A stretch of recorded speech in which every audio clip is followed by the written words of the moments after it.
পুরুষোত্তম মাসের কৃষ্ণপক্ষের এই বছরের পরম একাদশী ব্রত কবে পালন করতে হবে? 11ই জুন বৃহস্পতিবারে নাকি 12ই জুন শুক্রবারে এই ব্রত পালিত হবে? তো ভারত বাংলাদেশের ক্ষেত্রে এই পরম একাদশী ব্রত এই বছরের 11ই জুন বৃহস্পতিবারে পালন করতে হবে। যারা ভারত এবং বাংলাদেশে অবস্থান করছেন তারা সকলে এই বছর 11ই জুন বৃহস্পতিবারে এই পরম একাদশী ব্রত পালন করবেন। শুধুমাত্র তাইওয়ান, জাপান, দক্ষিণ কোরিয়া, মঙ্গোলিয়া, চীন এবং নিউজিল্যান্ডে এই পরম একাদশী ব্রত 12ই জুন শুক্রবারে পালন করতে হবে। এছাড়া বাদবাকি বিশ্বের বাকি সকল স্থানেই 11ই জুন বৃহস্পতিবারে এই পরম একাদশী ব্রত পালিত হবে। তো এই পরম একাদশী ব্রতের সারা বিশ্বের পরদিন পালনের সময়সূচি আমরা ভিডিওটির শেষে আপনাদের জানিয়ে দিব। তো এখন আমরা আলোচনা করব পরম একাদশী ব্রত মাহাত্ম্যকথা সম্পর্কে। মহারাজ যুধিষ্ঠির বললেন, হে কৃষ্ণ, পুরুষোত্তম মাসের কৃষ্ণপক্ষের একাদশীর নাম কি এবং এর বিধি বা কি দয়া করে আমাকে বলুন। শ্রীকৃষ্ণ বললেন, হে যুধিষ্ঠির, সুখভোগ, মুক্তি, আনন্দ প্রদানকারী, পবিত্র এবং পাপ বিনাশিনী এই একাদশীর নাম হলো পরমা।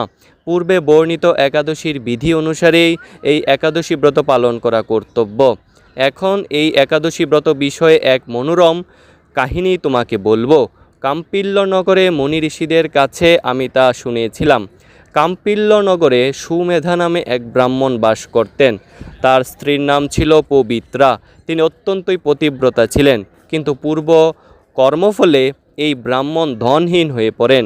ভিক্ষা চেয়েও তার কিছুই জুটত না, কিন্তু তার স্ত্রী নিজের পতির সেবা নিষ্ঠা সহকারে করতেন।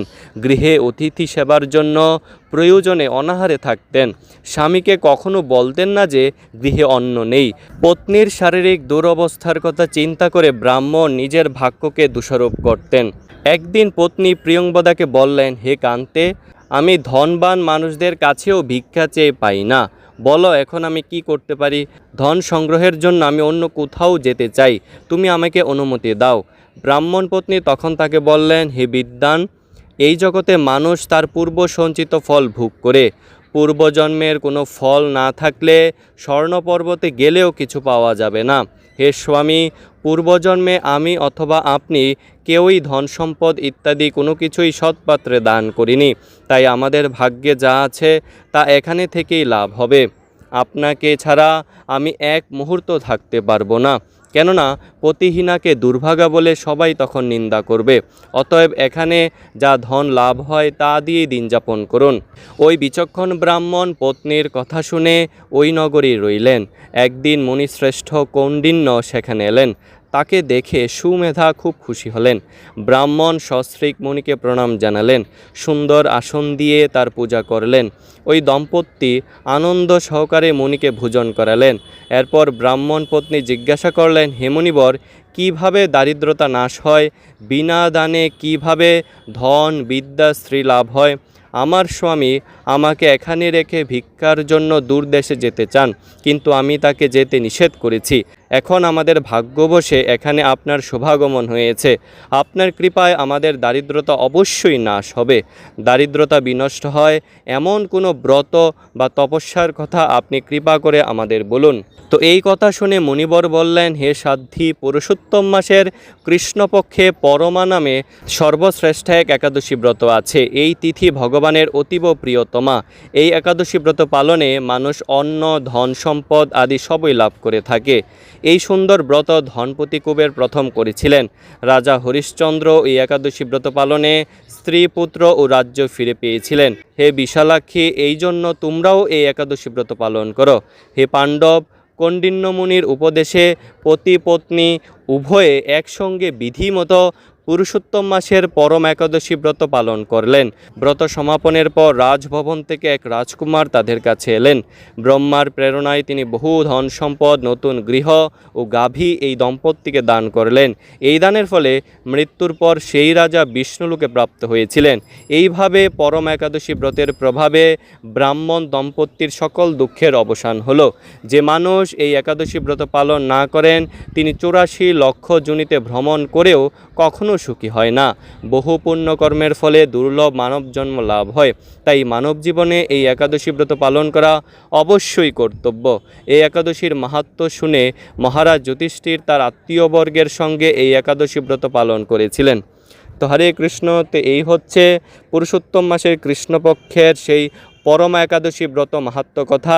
এই বছর এই পরমা একাদশী ব্রত ভারত বাংলাদেশ সহ বেশিরভাগ স্থানেই 11ই জুন বৃহস্পতিবারে পালন করতে হবে এবং এই একাদশীর দিন আপনারা পঞ্চরবিশস্য বর্জন করবেন, ফলমূল দুধ আহার করে পুরুষোত্তম মাসের এই সর্বশেষ একাদশী পরম একাদশী ব্রত নিষ্ঠা সহকারে পালন করবেন এবং এই দিনে অধিক পরিমাণে হরিনাম জপ কীর্তন করতে পারেন।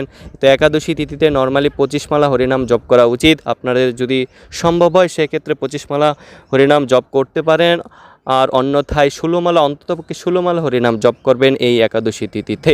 তো এখন আমরা আলোচনা করব এই বছর এই পরম একাদশী ব্রতের পরদিন পালনের সময়সূচি নিয়ে। তো ভারতের পশ্চিমবঙ্গে একাদশী 11ই জুন পরদিন পালন 4:51 থেকে 9:18 পর্যন্ত। দিল্লিতে 11ই জুন একাদশী পরদিন পালন 5:22 থেকে 10:01 পর্যন্ত। চেন্নাইতে 11ই জুন একাদশী পরদিন পালন 5:42 থেকে 9:59 পর্যন্ত। ভুবনেশ্বর উড়িষ্যাতে পরদিন পালন 5:06 থেকে 9:33 পর্যন্ত। বৃন্দাবনে পরদিন পালন 5:23 থেকে সকাল 10টা পর্যন্ত। বিহারে পরদিন পালন 4:55 থেকে 9:29 পর্যন্ত। শিলং সহ মেঘালয়ে পরদিন পালন 4:30 থেকে 9:05 পর্যন্ত। গৌহাটি অসমে পরদিন পালন 4:30 থেকে 9:05 পর্যন্ত। আগরতলা ত্রিপুরায় পরদিন পালন 4:37 থেকে 9:08 পর্যন্ত। বাংলাদেশে এই একাদশী 11ই জুন পরদিন পালন 5:16 থেকে 9:37 পর্যন্ত। নেপালে 11ই জুন একাদশী পরদিন পালন 5:07 থেকে 9:44 পর্যন্ত। ভুটানে একাদশী 11ই জুন পরদিন পালন 5:05 থেকে 9:42 পর্যন্ত। সিঙ্গাপুরে 11ই জুন একাদশী পরদিন পালন 6:58 থেকে 11:02 পর্যন্ত। মালয়েশিয়াতে 11ই জুন একাদশী পরদিন পালন 7:04 থেকে 11:10 পর্যন্ত। পাকিস্তানে 11ই জুন একাদশী পরদিন পালন 4:56 থেকে 9:44 পর্যন্ত। মায়ানমারে 11ই জুন একাদশী পরদিন পালন 5:26 থেকে 9:52 পর্যন্ত। মালদ্বীপে 11ই জুন একাদশী পরদিন পালন 5:54 থেকে 10:02 পর্যন্ত। শ্রীলঙ্কায় 11ই জুন একাদশী পরদিন পালন 5:54 থেকে 10:05 পর্যন্ত। চীনে 12ই জুন একাদশী পরদিন পালন 4:45 থেকে 9:44 পর্যন্ত। জাপানে 12ই জুন একাদশী পরদিন পালন 4:24 থেকে 9:15 পর্যন্ত। দক্ষিণ কোরিয়াতে 12ই জুন একাদশী পরদিন পালন 5:10 থেকে 10:04 পর্যন্ত। অস্ট্রেলিয়াতে 11ই জুন একাদশী পরদিন পালন 8:23 থেকে 10:25 পর্যন্ত। দুবাই সহ আবুধাবিতে 11ই জুন একাদশী পরদিন পালন 5:33 থেকে 10:01 পর্যন্ত। লন্ডনে 11ই জুন একাদশী পরদিন পালন 4:43 থেকে 10:14 পর্যন্ত। আমেরিকার নিউ ইয়র্কে 11ই জুন একাদশী পরদিন পালন 5:24 থেকে 10:08 পর্যন্ত। ওয়াশিংটন ডিসিতে 11ই জুন একাদশী পরদিন পালন 5:42 থেকে 10:08 পর্যন্ত। ক্যালিফোর্নিয়াতে 11ই জুন একাদশী পরদিন পালন 5:38 থেকে 7:08 পর্যন্ত। ওয়াশিংটন স্টেটে 11ই জুন একাদশী পরদিন পালন 5:04 থেকে 7:08 পর্যন্ত। কানাডার টরেন্টোতে 11ই জুন একাদশী পরদিন পালন 5:35 থেকে 10:08 পর্যন্ত। কানাডার ব্রিটিশ কলাম্বিয়ায় 11ই জুন একাদশী পরদিন পালন 4:47 থেকে 10:08 পর্যন্ত। তো এই হচ্ছে সারা বিশ্বের এই পরম একাদশী ব্রতের পরদিন পালনের সময়সূচি। আপনারা সকলে যারা ভারত এবং বাংলাদেশের ক্ষেত্রে অবস্থান করছেন সকলে 11ই জুন বৃহস্পতিবারে এই পুরুষোত্তম মাসের কৃষ্ণপক্ষের পরম একাদশী ব্রত নিষ্ঠা সহকারে পালন করবেন। হরে কৃষ্ণ।